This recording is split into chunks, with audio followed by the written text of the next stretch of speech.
Without further ado, I'd like to welcome my co-presenter this evening, Dr. Peter Walker. Many of you may have seen or heard his name already because about 18 months ago, now we launched Immersed in the Passion, which those of you who have already booked to travel with us will have received. If you booked in the last 3 to 4 weeks, you may not have received your copy yet, but we'll make sure that makes its way to you very shortly after this webinar. But Peter, first of all, welcome. It's very nice to have you with us. Thank you. It's always good to be with you, Paul, and nice to have got to know you in the last 2 years since Oberammergau. Might have been in 2020, but now you're in charge of McCabe, and it's lovely to be working with you. Yes, so literally this time 2 years ago, we were ready to go, as were many of our participants tonight. And I see we're just under 400, so a very warm welcome from wherever you've joined us from this evening. I know we have tour leaders, we have pilgrims, those who are booked to travel, those who may have been booked in 2022, 2020 and haven't yet decided for this year, and those who for whatever reason may not be able to join us. So great to have you with us. So Peter, you've mentioned our involvement over the last couple of years with Oberammergau, but when did you first become involved with McCabe? Oh my goodness, I was trying to think of that this morning. I think my first involvement was back in 1989, would you believe it, when there was rumours of an October visit to the Holy Land, and in my curacy, and McCabe was running that, and I eventually was able to go. So for those who don't know me, my name is Paul Ellaby. I've been working with McCabe for the last almost 5 years now, and I joined pre-Oberammergau 2020 to start working with Alistair and of course Rosemary Nutt, who many of you will remember, who was with us on our very first webinar 18 months ago, sadly no longer with us. And Peter's one of the people I've had a joy to get to know, working with collaboratively over that time. But you were... My first actual trip was to the Holy Land in 1992. McCabe's, my first trip with McCabe, that is. Bishop Bill Flagg was with us, a lovely visit. Then in 1993, I came up with an elaborate idea of how you could visit from Athens round to Ephesus, coinciding with Orthodox Easter. McCabe Travel was the only company which grabbed this idea and ran with it. And that was a great trip with later to be Bishop Tom Wright, who joined us. And from then on, able to lead Holy Land tours and Steps of St. Paul tours before I went off to America a few years ago, and that came to an end. But I was able to go to Oberammergau in 2000 and 2010 with McCabe, and both of those were great visits. And what's just tell us a little bit more about your connection to Oberammergau and how that's developed over the years. Well, yes, I mean, initially just as a McCabe tour leader, so this could happen to you if you're leading a tour 10 years from now. Great visits. I love the hospitality that McCabe offers and the Austria connection, great holiday, as well as a spiritual experience. But then was really taken by it and saw the opportunity in the 2020 season. Could I go and do a research visit and meet the cast? And that's what came to pass in August 2019. I was able to go and speak to the director, the actors and actresses, and build up the material for this book, which eventually came out just in time for the cancellation or postponement of it. And it was such a moving experience to be there, to meet the people behind the scenes and to talk to them about their vision and their hope for it. And I hope I've caught something of that in the book. Yeah, so we'll allow you to speak a little bit more about the book later on. Bearing in mind that lots of our viewers tonight will have read that already, but some won't have received it yet. But we'll come back to the book. What we're going to do this evening is Peter's going to take us on a picture-filled walk through the village of Oberammergau. So if this is your first time visiting Oberammergau, if it's your first time joining us on a webinar, this will give you a flavour of the village and the environment around the village itself. If you've joined us before, do bear with us, because there's a couple of, I guess, new things coming. Peter's then going to put into context, I guess, the gospel narrative of the Passion with the location of Oberammergau. And then we're going to end by introducing you to some resources that Peter has produced, which for those of us who are getting ready to travel to Oberammergau, not very long after Easter, we've got people leaving on the 11th of May. some material that we will help you to engage through Passion Week with the story. And for those who are not traveling, maybe until September, it will give you a bit of engagement in the whole story as we journey through Passion Week and through Easter.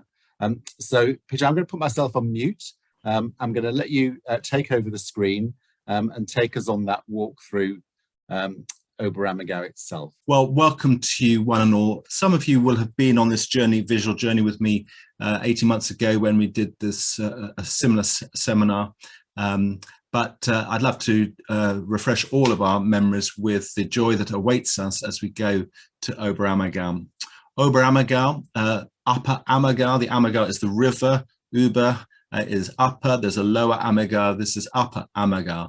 But we tend to say Oberammergau in our English variation of the name. It is a Bavarian village full of colour, full of history. At the end of a valley, surrounded by mountains on three sides, therefore remote, and part of its history, as you remember, was that the plague was coming around, and they managed to cordon off the village. But at the end, someone came home to celebrate Easter and brought the plague with them, and thus the plague entered the village. And that's part of the background, the story, which is what is celebrated and remembered in Oberammergau. Just going to take you on a short tour of the village. Here's the river Ammergau, and you can see some of the mountains to one side, and this is facing south, and the spring of the river is not too far from here. It is indeed a beautiful area. This was taken at the end of August, and you can see the colours and the rural nature. This is a village which happens to have got a large passion theatre and a very large visiting community coming through once every 10 years, but also every year. It is a tourist site, even when the Passion Play is not on. But right here in the centre of the village, you still have agricultural fields, and you can look easily at the other side of the village towards mountains on the eastern side of the village. You can see the kind of Bavarian structures of the house styles, the distinctive village building style. And right in the middle of the village is the Passion Play Theatre, rebuilt in the 1880s or 90s from the original location.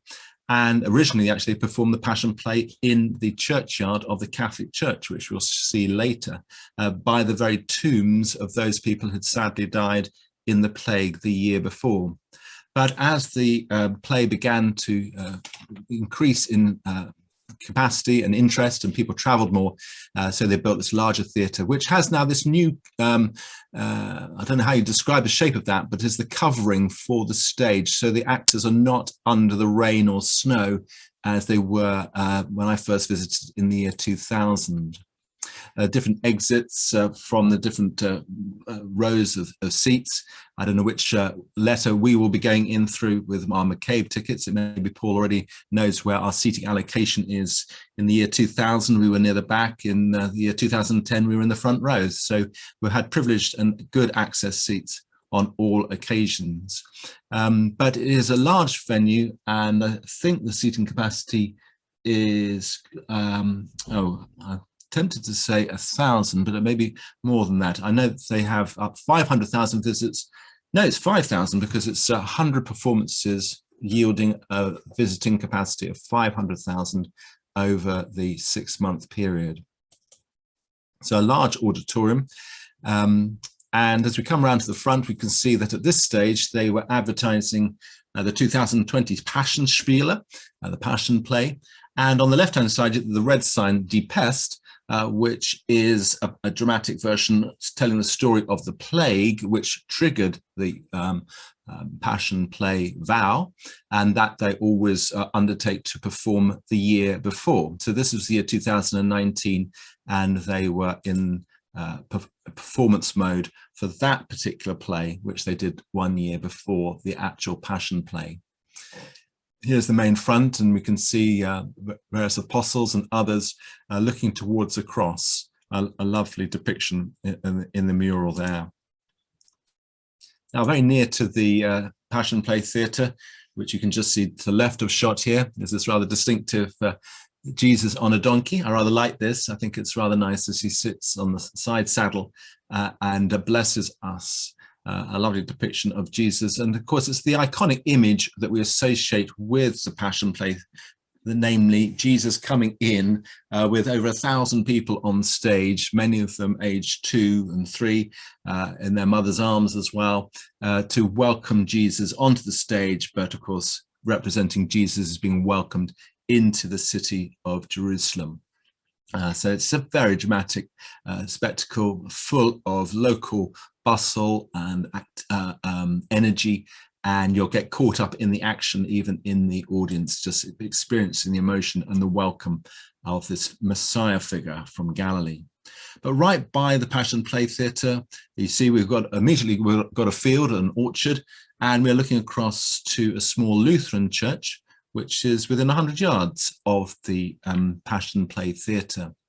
And the Lutherans and the Roman Catholics have for many years played joint hosts and ecumenical hosts to the many people who visit, both Protestant and Catholic, who visit the town. We're going to go on a journey along some of its streets, enjoying some of its window boxes. Right, so we continue along the main street and the cobbled street, and we're going to see lots of different shops. There's a museum there. There is a lot of Christmas nativity scenes. They're the sort of second largest nativity scene woodcut production after Bethlehem in the Holy Land. So a lot of figurines and good things to shop at all times of the year for the Christmas season, if you like. The window boxes are a particular feature that we've seen around the buildings, but also these murals on the walls depicting sometimes secular scenes, but sometimes church-based scenes or gospel-based scenes, and a particular hallmark of Bavarian culture to be bedecking the front walls of your homes with different scenes from your either family history or, as I say, from biblical stories. It gives these buildings an incredible sense of history, as well as an awareness that this is the village which hosts this important Passion Play. This is one of the hotels where I was staying, and sometimes it may have been on a McCabe list of venues, and just incredible hospitality, great food right there on the central street, and there's lots of things to enjoy around. Hotel Alta Post, and the manager of this particular hotel, Anton Preisinger, has played the part of Pontius Pilate and other parts, and his family has been involved for 4 generations, and his sons will be involved this coming year as well. We're just going to go outside the village briefly just to see what lies around. As we make our way out towards one of the hills, we can see another place where actually we were able to stay with McCabe 10 years ago, just 7 or 8 minutes walk from the village and 10 minutes from the theatre itself. And one of the great things about being on a McCabe tour is the quality of the accommodation that you can enjoy and the hospitality that you can have, even if it's just for one night. It is great to have that close access and being part of the village experience, and able to wander around the village and get the feel for it, not just going to the theatre and out again. Sitting there looking back, you can see the size of Oberammergau. If you can see the cursor there, the and the distinctive tower of the Catholic Church, which really is almost at the other end of the village. So it's a tiny village there, population of 3,000 or 4,000, I think, that kind of number.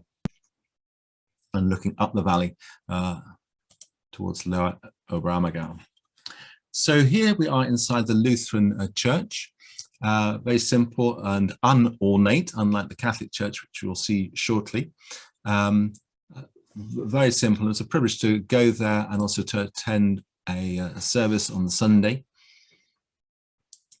This is a portrait, or photo rather, of the Catholic priest, Father Groner, and Otto Huber, who's mentioned in my book, who has been a great historian of the Passion Play and wrote some of the libretto and the lyrics for it, and has a great enthusiasm for it.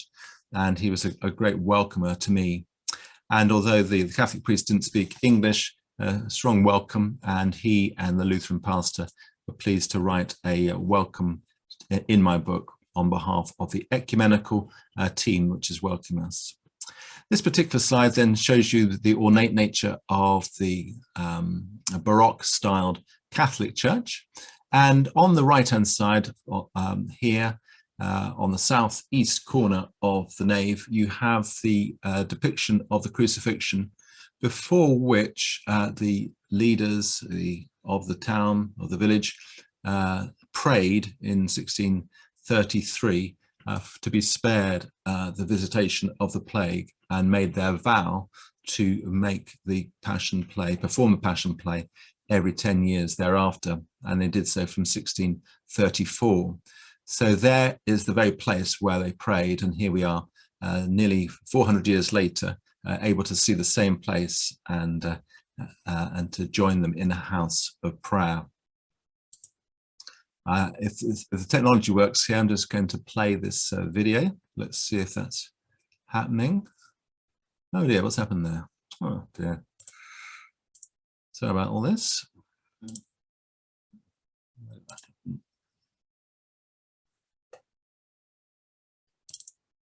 We seem to be bedecked by a few technical problems here.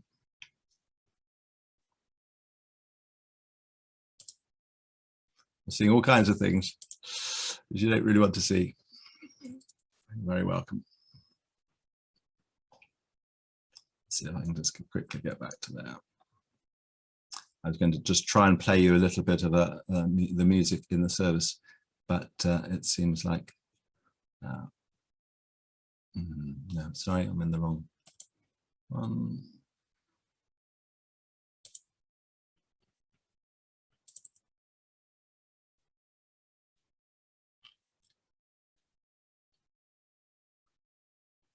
I think we maybe discretion might be the better part of valor. I think maybe better just to move on from there. Rocco Stertler is the name of this person who's commemorated in this memorial tomb, and he's a famous person involved in the early 1800s involving the music and writing some of the original music for the play. And so you have lots of family names here in the tombs of people who have actually played important parts behind the scenes or on stage in the theatre. So it's very much a historic family feel here in the Catholic graveyard of people who've played an important role over the years in the performance of the play.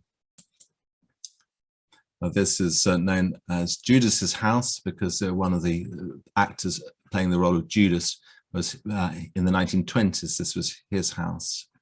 Again, a good example of the murals there. And we come instead just to go inside the Lutheran Church again in a time of worship and to see people receiving communion in the simplicity of the Lutheran Church. And both the Catholic Church and the Lutheran Church will be open at all times when we're in the village and offer hospitality and welcome, some religious services or space just for reflection, or occasionally a communion service. And if you want to build that into your visit, then you're welcome so to do. This is Pastor Peter, the Lutheran pastor. Now, this is one of my favorite photographs of three women who've played the role of Mary Magdalene, and Helga Stuckenberger is the one on the left, and the others, Barbara and Elisa, in the middle.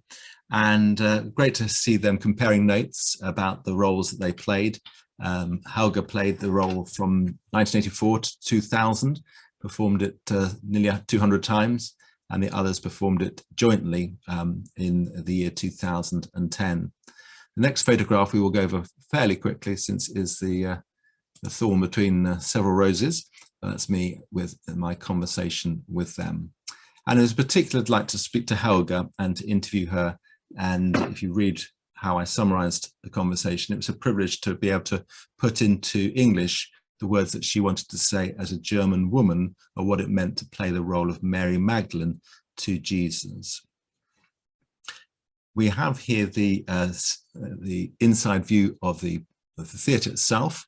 Obviously, this was a year beforehand, and they were already beginning to work on constructing the stage and rebuilding what will eventually look like the temple in Jerusalem. And I was there with Carsten Luke, who was the stage manager. We were looking up here at the awning to cover the actors. There was one year when Jesus being taken down from the cross, and an early October performance very nearly suffered from frostbite and had to be given some emergency attention as soon as he was brought down from the cross. It was so cold. So hopefully the actual snow landing on the stage won't be happening, certainly not during our visits in this year. But they are doing some changes this coming year. They weren't fully revealing them to me, but I've got a different idea of how they're going to portray the temple. So we'll see something slightly different coming out to us from the main construction here of the theatre to represent the temple. And that'll be very interesting to see how they use this. And this is Carsten, the stage manager, who's also played the role of Pilate and Herod, and wonders why he often gets the bad roles, but he's a very nice guy, and it was very good to work with him. This man, Anton, has played the role of Jesus, and he's said how moving it was for him as a Catholic and as a believer to play that role, and how much it meant to him. He said it was very almost frightening how the shock on the faces of the audience got to him as he was hung up on the cross, and the sheer horror on the faces of people watching this well-known spectacle, but seeing it, as it were, for the first time and being portrayed in front of their very eyes.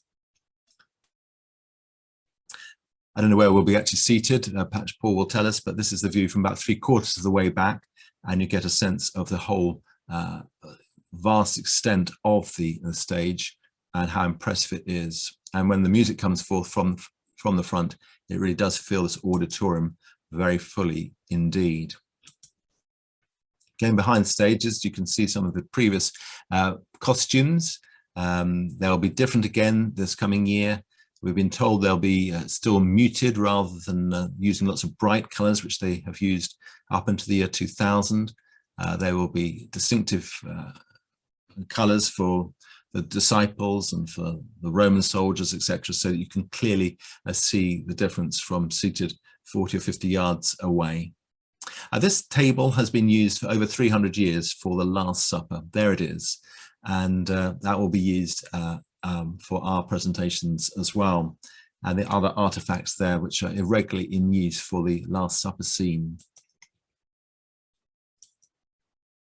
And Roman soldiers and Pontius Pilate, they're bedecked in different clothes, and this is what they used a few years ago. But we'll be in for some surprises. They will not be using these ones again. And here, a crown of thorns. Well, one of the privileges was indeed to meet with Christian Stukel, the director on the right-hand side, and Marcus, the composer and the conductor, and to hear their vision and to resonate with that was really quite humbling. And they've been at this now since their late 20s. They were performing this in 1990, and this will be their 4th decade, as it were, of running the show. And they've got some surprises again for us. I think they're going to do the music quite differently, and the way the choir sings. But again, some of that was being kept under wraps. This man was Anthony, isn't he? Tony, and a friend of McCabe's, who was my German translator. And this was Otto and Angelica from the Catholic community. Well, we're coming to the end of our slideshow, just some farewell pictures of the beautiful river. Looking forward so much to sharing this with you, and other tour leaders, I'm sure, are looking forward to taking their passengers to this beautiful village. And at the centre of it, we remember this picture of Christ, the place before which they made their prayer in the year 1633.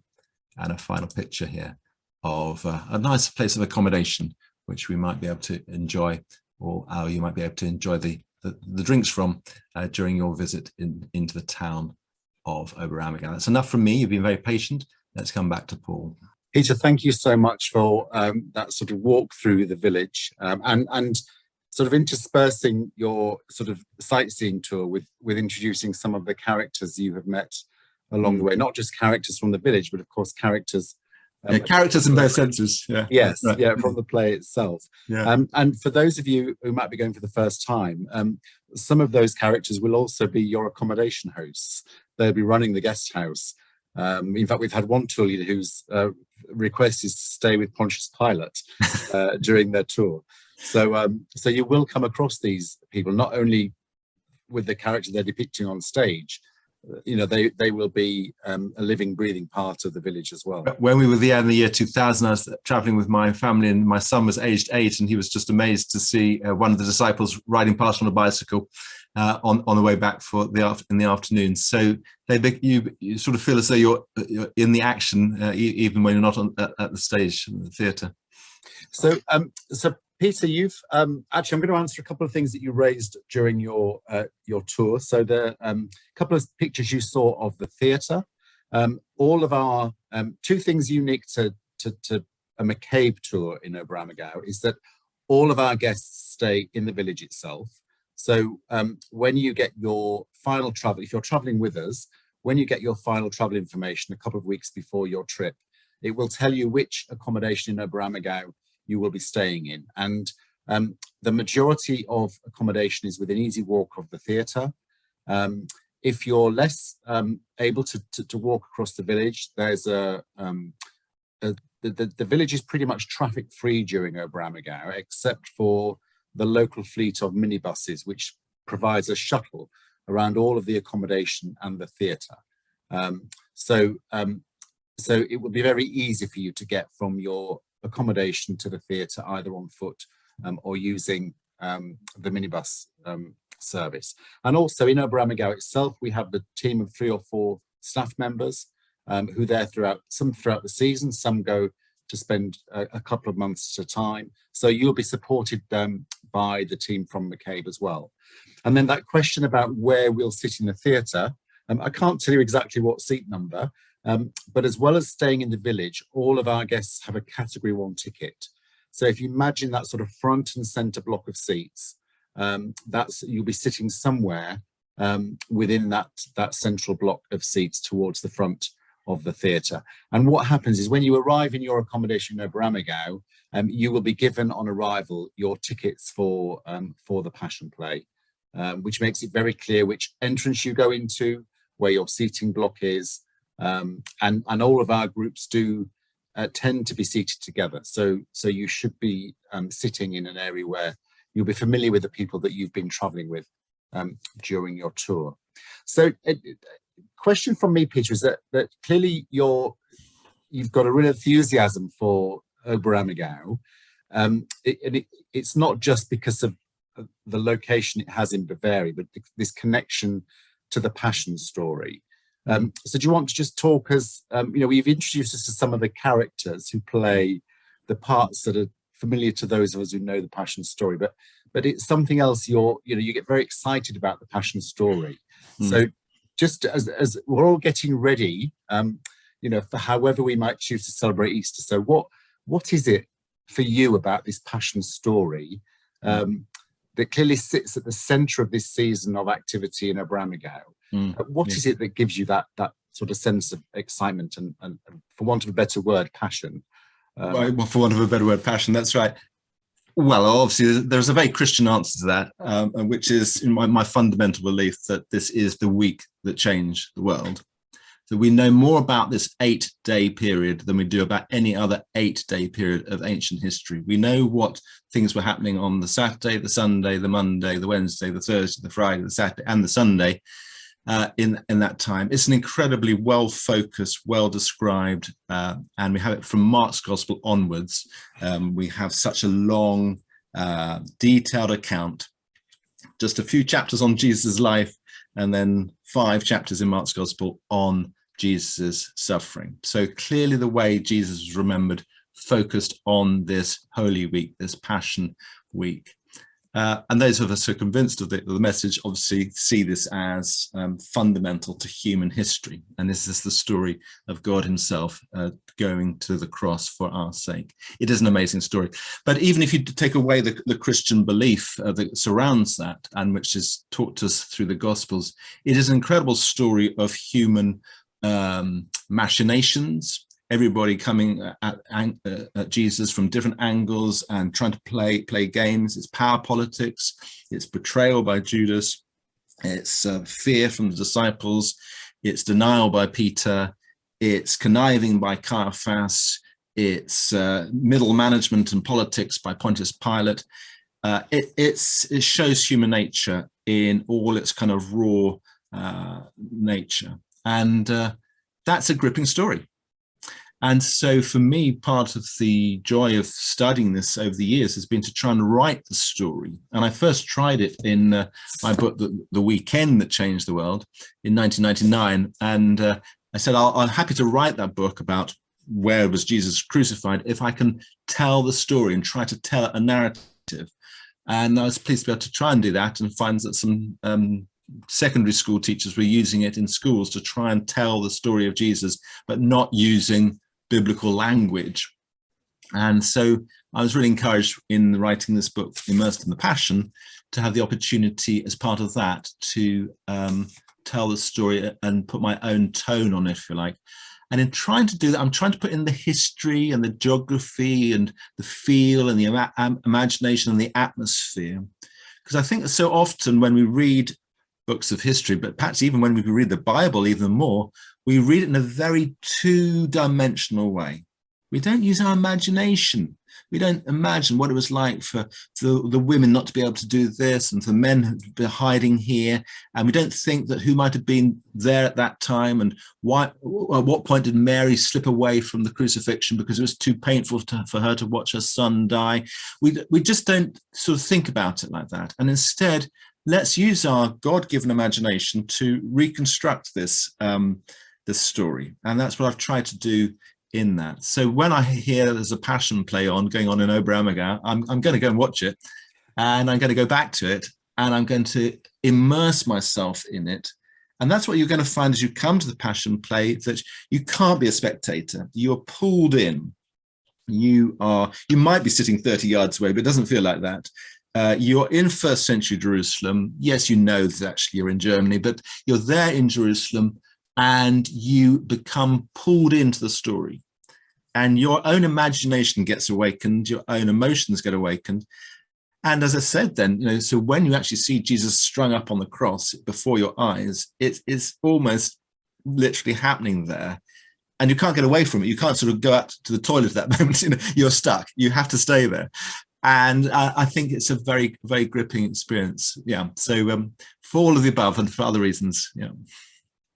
So I'm just fascinated to see we've clearly got people who've joined us this evening who went to Oberammergau many years. I'm sure I saw someone who said they were there 40 years ago. Yeah, I thought 50 years ago, I think. Even got someone who's already planning to be there in 2030. So hopefully this gives you a real sense of what you might have to look forward to. Because of course we've been delayed for 2 years, but it means the next one is only 8 years away. So if you're not traveling with us this time, you don't have to wait another 10 years. Yeah.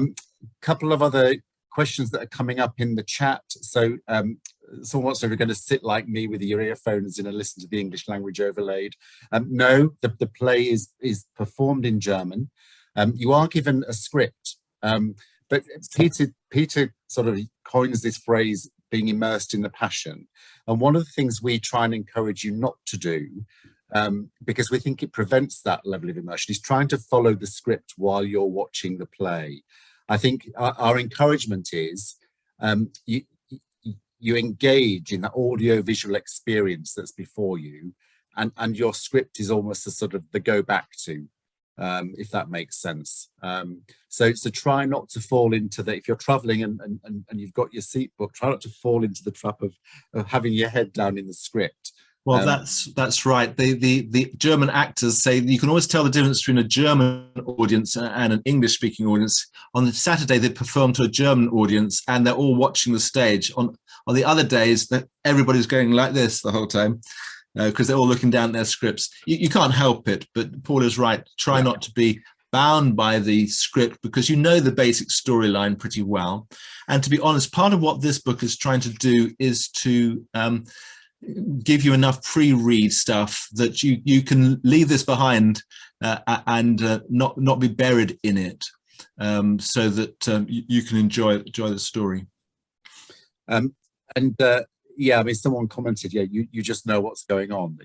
I guess it depends how familiar we are with the narrative, but we know scene by scene what the backstory is, so do engage in it. A question about how long the play is. The play is divided into two, like most theatre, into two parts, but there's a daytime section which happens in the early part of the afternoon. You then break for I think it's 2.5 hour break in which you have your dinner.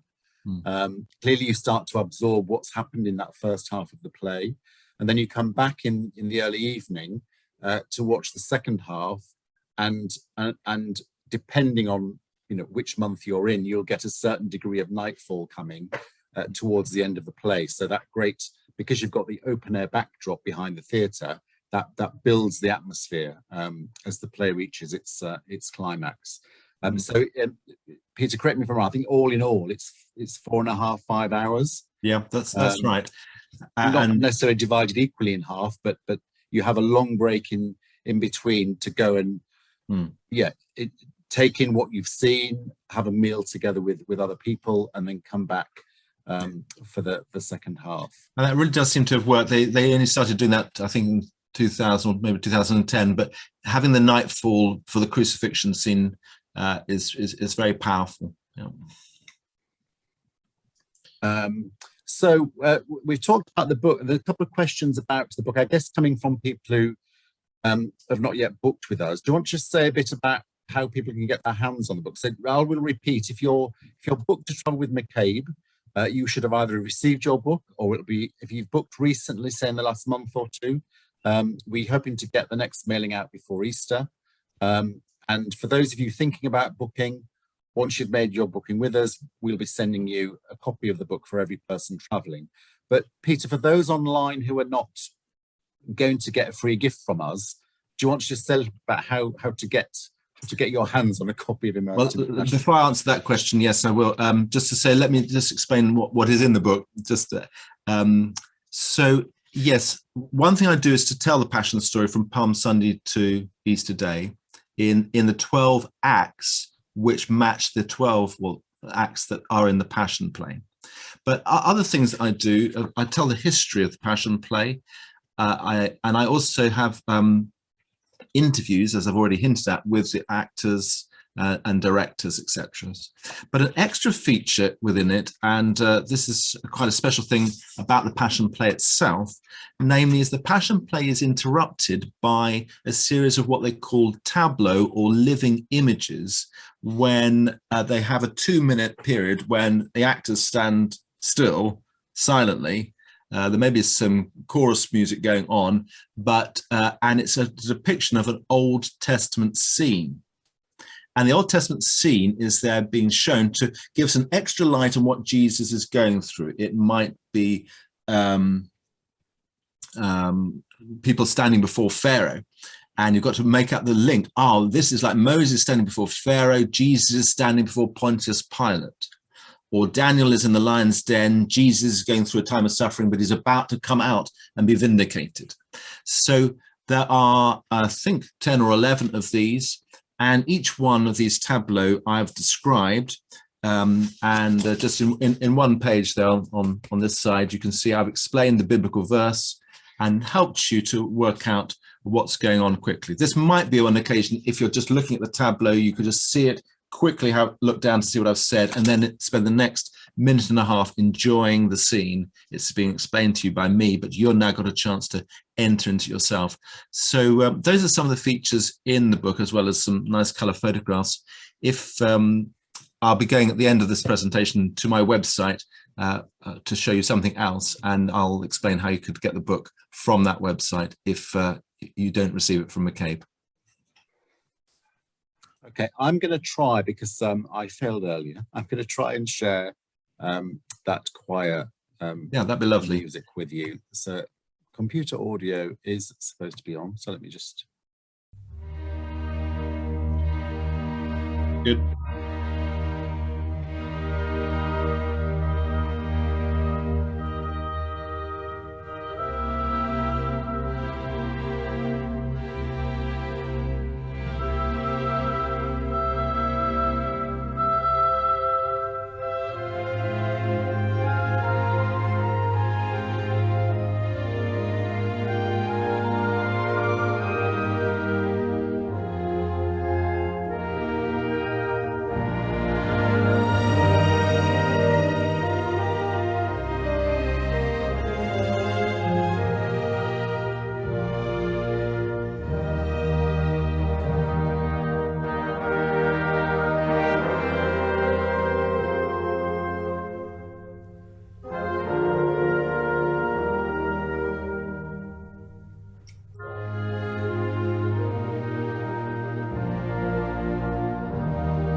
I'm hoping it wasn't just me and Peter that enjoyed that. And now, Peter, we've had a couple of questions. We mentioned earlier some resources for Holy Week, which clearly continues our conversation about Passion. So do you want to talk to us a little bit about what we can look forward to? Yeah, thank you. So one of the privileges of writing the book was this opportunity to tell the narrative from Palm Sunday through to Easter Day. And when COVID struck 2 years ago, with 3 weeks before Holy Week, and we were suddenly having to celebrate Holy Week for the first time in 1700 years and not being able to be out on the streets or in our churches celebrating, all I could do was think, can I produce an audio resource of the story which people could access in their own time? And that's what I have done. Because I'd already written it in here, I just put what is chapter 4 in the book onto audio. And so that's what is available to you through just a bit of partnership between myself and McCabe Travel. McCabe will be able to make available to you on its own YouTube channel a link which you can click on your own personal device, be it computer or phone, and just get an audio only track. There's no video to go with this, although it may look like a video with a nice picture, but you're not expecting to get a change of video images. You're just going to get the audio track. And in fact, we're just going to, I think we thought we'd just show you a preliminary episode of that. Is that right? Were you going to do that, Paul, or was it I? I think you. I think you're going to do that. Okay. That's all right. Well, can you get to that easily? Well, let me. And while Peter's, I'll explain to you how we're going to make those available. So Peter's mentioned our YouTube channel, which will be populated very soon with the whole series of the sound tracks, the audio files. And then what we'll do is everyone that's registered for the webinar tonight will receive a link to the YouTube channel, so you can use those resources as and when you want to from the upcoming days when we send the link through Holy Week and Easter.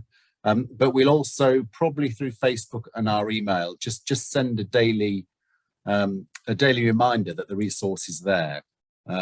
So if you're like me, you forget you've got access to a resource for inspiration. So what we'll do is we'll make the channel available, and then we'll send daily reminders from Palm Sunday onwards that these resources are there and available, reminding you of the day-by-day audio that goes with that part of the story. Peter, are we sharing? Are we? Okay, I think I'm ready to share screen. The week that changed the world. Following in the steps of Jesus from Palm Sunday to Easter Day, told in 12 installments. Installment 1. Jesus enters Jerusalem. They say that to this day, any Jewish heart, when it catches a first sighting of Jerusalem, misses the beat. Such is the Jewish depth of affection for the city at the center of their national story. And so it would have been on that memorable day when Jesus made his so-called triumphal entry. Many Galilean pilgrims who had been walking for the last week in Jesus' company would instinctively have had a rush of joy and delight when at last they came over the crest of the Mount of Olives and saw the beauty of their mother city spread out before their eyes. Luke records how when he came near the place where the road goes down the Mount of Olives, the whole crowd of disciples began joyfully to praise God in loud voices for all the miracles they had seen. Blessed is the King who comes in the name of the Lord. Peace in heaven and glory in the highest. The last part of their journey had indeed been a long climb through the desert, coming up from Jericho, near the Dead Sea, the lowest place on the face of the planet, to Jerusalem, itself over 2,700 feet above sea level. Presumably, they had set out at break of dawn in order to cover the necessary 14 miles in one day. So, not surprisingly, we read in Mark's Gospel that by the time Jesus reached Jerusalem, it was already late in the afternoon. Yes, it had been a long day, and they would have been tired, but also they would have been filled with a sense of arrival and expectation. Now they could settle down and start preparing the Passover festival. Now, I'm just going to check Q&A before we draw things to a close. People who think they've had a book and can't lay their hands on it, I'm hoping that's because you've given it away to someone else. But do drop me an email, paul@mccabe-travel.co.uk, if you need another copy of the book and you're traveling with us. And if you, as I said, if you've booked in the last, in the last month, your book should be with you before we get to Easter. I think I'm going to thank now Peter for giving up his Monday evening. Thank you for all of the insight you've shared with us. Thank you to all of you for joining us. I think if you're traveling with us, hopefully we've re-engaged you or re-immersed you in not just the passion story, but the journey that you're looking forward to. And we look forward to hearing from many of you as you enjoy your Oberammergau Passion Play tour. I'm going to play us out. I'm going to find that piece from the choir. If you need to dash off, perfectly fine, but I'm just going to find the choir piece just to play us out. So do bear with me and I will find the choir and we will listen to that piece together as we close our evening. But thank you so much for being a part of our webinar this evening, and a link will be sent if you'd like to use it in your small group or your Oberammergau pre-departure meeting. We'll be sending a link to everyone who's registered to join or to use the recording if it's useful for you. Peter, perhaps you can give me a yes if you hear the music. I will give you a yes now. If you need to get my book, by the way, walkwaybooks.com is the email, is the interlink, walkwaybooks.com.